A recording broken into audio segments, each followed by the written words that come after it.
ఓం మహాగణాధిపతయే నమః. ఓం గురుభ్యో నమః. ఓం శ్రీమాత్రే నమః. పరమేశ్వర స్వరూపమైనటువంటి జ్యోతిష, వాస్తు మరియు ఇతర అనేకమైనటువంటి శాస్త్రములను మనకు అందించినటువంటి మహర్షులకి నమస్కారం. హయగ్రీవ హయగ్రీవ హయగ్రీవేతి యో వదేత్ తస్య నిస్సరతే వాణి జహ్నుకన్యా ప్రవాహవత్. అరుణాం కరుణాతరంగితాక్షీం ధృతపాశాంకుశపుష్పబాణచాపాం అనిమాదిభిరావృతాం మయూకైః అహమిత్యేవ విభావయే భవానీం. శ్రీమాత్రే నమః.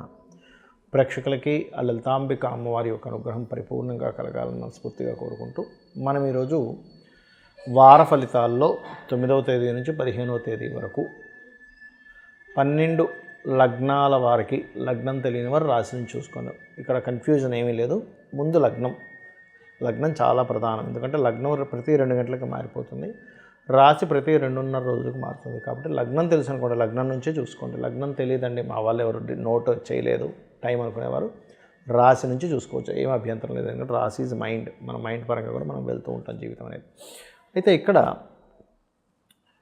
ఈ వారం ఈ గ్రహస్థితి ఎలా ఉంది అని చూసుకున్నట్లయితే మనకి శని, రాహు, కేతువు, గురువు అంటే వృషభంలోని, కన్యలోని, కుంభంలో ఉండే శని, మీనంలో ఉండే రాహు అలాగే ఉంటారు. కాకపోతే గ్రహాలు కొన్ని మాత్రం మారుతాయి. శుక్రుడు ఇక్కడే ఉంటున్నాడు మీనంలోనే, కుజుడు వక్రించి ఇక్కడే ఉంటున్నాడు, చంద్రుడు ఈ మిథునం నుంచి కన్య వరకు సంచారం జరుగుతుంది ఈ వారము. ఈ రవి బుధులు ఇద్దరూ మాత్రం రవి 13వ తేదీ కుంభంలోకి, బుధుడు 11వ తేదీ కుంభంలోకి మారుతున్నాడు. ఈ యొక్క గ్రహస్థితిని అనుసరించి ద్వాదశ లగ్న లేదా రాశుల వారికి ఏ విధంగా ఉండబోతుంది, ఇటువంటి విషయాల పట్ల జాగ్రత్త వహించాలి, ఏ దేవతారాధన చేసుకోవాలి, ఏ గ్రహ ఆరాధన చేసుకోవాలి అనేటువంటి విషయాలు చెప్తుంది నేనైనప్పటికీ కూడా చెప్పిస్తుంది సాక్షాత్ లలిత అమ్మవారిగా భావిస్తూ ఒక్కొక్క లగ్నం గురించి మనం తెలుసుకుందాం. తులాలగ్నము, తులారాశి. తులవారికి కనుక చూసుకున్నట్లయితే రాశ్యాధిపతి అయినటువంటి శుక్రుడు 6వ స్థానంలో ఉన్నాడు. ఇది ఒక రకంగా ఉచ్చస్థితిలో ఉన్నందుకు ఒక రకంగా మంచిది, ఒక రకంగా ఇబ్బంది అని కూడా చెప్పుకోవాలి. ఎందుకంటే 6వ స్థానం అనేటువంటి శత్రుస్థానం. కాబట్టి తులారాశి వారికి ఈ ఫ్యాషన్ రిలేటెడ్ సంబంధించిన కాంపిటీషన్స్లో కలిసి వస్తుంది. కానీ స్త్రీలతో, స్త్రీ సంబంధించిన అంటే మీ సర్కిల్లో ఉండేటువంటి అక్కచెల్లెలు కావచ్చు, జీవిత భాగస్వామితో కావచ్చు, లేనట్లయితే ఎవరైనా స్త్రీమూర్తి మీరు జాబ్ చేస్తున్న వారి దగ్గర కావచ్చు, తెలియని చిన్న మిస్అండర్స్టాండింగ్స్ వస్తాయి. ఆ యొక్క విషయాల్లో కాస్త జాగ్రత్తగా ఉండండి. ఈ వారం ఎక్కువగా మీకు ఫైనాన్షియల్గా మంచి గ్రోత్ ఉంది ఈ వారం మొత్తము కూడా చూసుకున్నట్లయితే. అయితే ఈ 5వ తేదీ మాత్రం మీరు ఏదైనా ఇన్వెస్ట్మెంట్స్ చేసే విషయాల పట్ల కొంత జాగ్రత్తగా ఉండండి. దాదాపుగా 9వ తేదీ నుంచి 14వ తేదీ వరకు ఫైనాన్షియల్గా బాగుంది. అలాగే మరొక విషయం ఏంటంటే ఇక్కడ గమనించుకున్నట్లయితే ఈ 6, 8 అధిపతులు పరివర్తన చెందినందుకు ఈ 6, 8 స్థానాధిపతుల వల్ల మీకు కలిగేటువంటి ఫలితాల్లో 6 and 8 లార్డ్స్ అంటారు వీళ్ళని. కాబట్టి ఇక్కడ కొన్ని విషయాలు అంటే ఈ పెద్ద మొత్తంలో లోన్స్ రావడానికి వీటికి బాగా సహకరిస్తుంది. అలాగే రాజకీయ పరంగా చూసుకున్నట్లయితే కొన్ని నిర్ణయాలు తీసుకోవాల్సినవి కొంత పెండింగ్ పెట్టడం, ఇప్పుడే వద్దులే పోస్ట్పోన్ చేయడం లాంటివి జరుగుతాయి. అదేవిధంగా మరొక విషయం ఏంటంటే మీ యొక్క సంతానానికి ఎప్పటి నుంచో గవర్నమెంట్ జాబ్స్ కోసం చేసే ప్రయత్నం ఫలిస్తుంది. అలాగే ఈ ఉద్యోగ సంబంధించిన విషయంలో 10, 11, 12 తేదీలు కాస్త మీకు మాత్రమే కాకుండా మీ యొక్క జీవిత భాగస్వామి కూడా ఉద్యోగ అవకాశాలు రావడం జరుగుతుంది. మరియు ఉద్యోగరీత్యా 10, 11, 12 తేదీలు కాస్త ఎక్కువ జర్నీస్ ఉంటాయి, మార్పులు ఉంటాయి.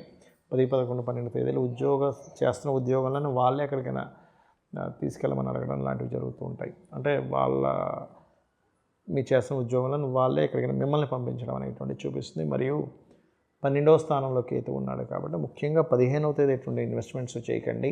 మరియు తండ్రి గారి భూమికి సంబంధించిన విషయంలో తొందరపాటు నిర్ణయాలు పనికిరావు.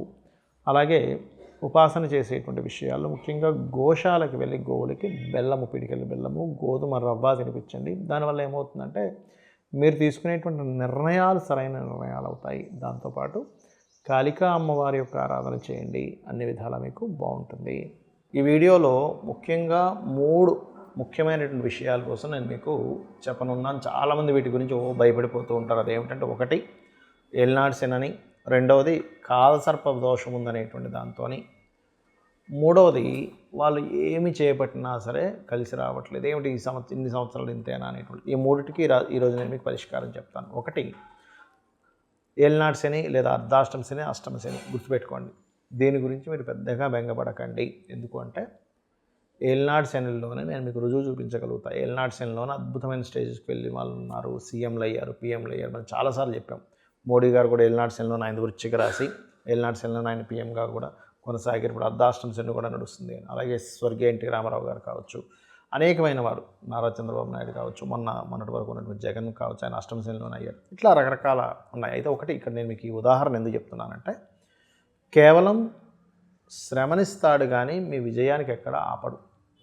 అంటే అదేమిటండి, మరి కొన్ని పనులు ఆగిపోతుంటాయి కదండి అంటే, ఒక విషయం గుర్తుపెట్టుకోండి. మనం ఒక మార్గంలో వెళ్తున్నాం, అక్కడ వెళ్తున్నటువంటి మార్గం బ్లాక్ అయింది, ఇంకొక మార్గం మనం వెతుక్కుంటాం. అంటే ఏమిటి, అప్పటి వరకు మనకు తెలిసింది ఒకటే మార్గం, కానీ ఆ మార్గం ఆగడం వల్ల ఇంకో మార్గం కూడా మనకు తెలిసింది. ఆ రకంగా మనకి మన జీవితంలో విజయం పొందడానికి ఎన్ని మార్గాలు అన్వేషించాలో అన్ని మార్గాలు అన్వేషించేటువంటి ఒక గొప్ప యోగాన్ని అనుకోండి, లేనట్లయితే ఒక గొప్ప మార్గాన్ని కానివ్వండి, ఆ యొక్క శని భగవానుడు మనకు చూపిస్తాడని అర్థం చేసుకుంటూ, శని యొక్క ప్రభావం మీ మీద ఎక్కువగా పడకుండా ఉండాలి అంటే మధ్యాహ్నం పూట నిద్రపోకండి దయచేసి.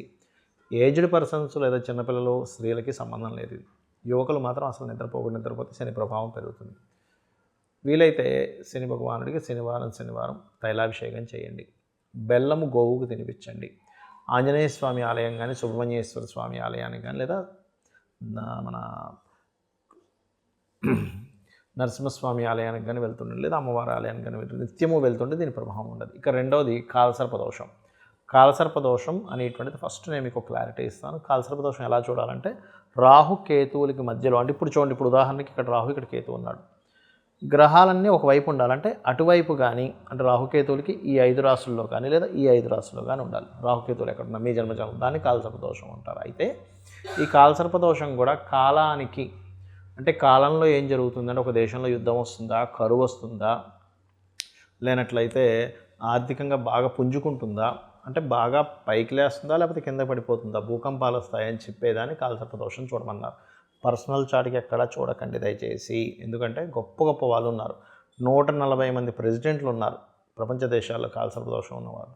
మరి వాళ్ళు ఎదిగారుగా అనేది ఒక్కసారి మనం నిజంలో మాట్లాడుకోవాలి. ఎంతసేపు కాలసర్పదోషం ఉంది, నా జీవితం ఇంక ఇంతేనేమో, ఏమీ ఇంకా కొనసాగదేమో ముందుకనేటువంటి దీంట్లో ఉండకండి. మెగాస్టార్ చిరంజీవికి కూడా కాలసర్పదోషం ఉంది.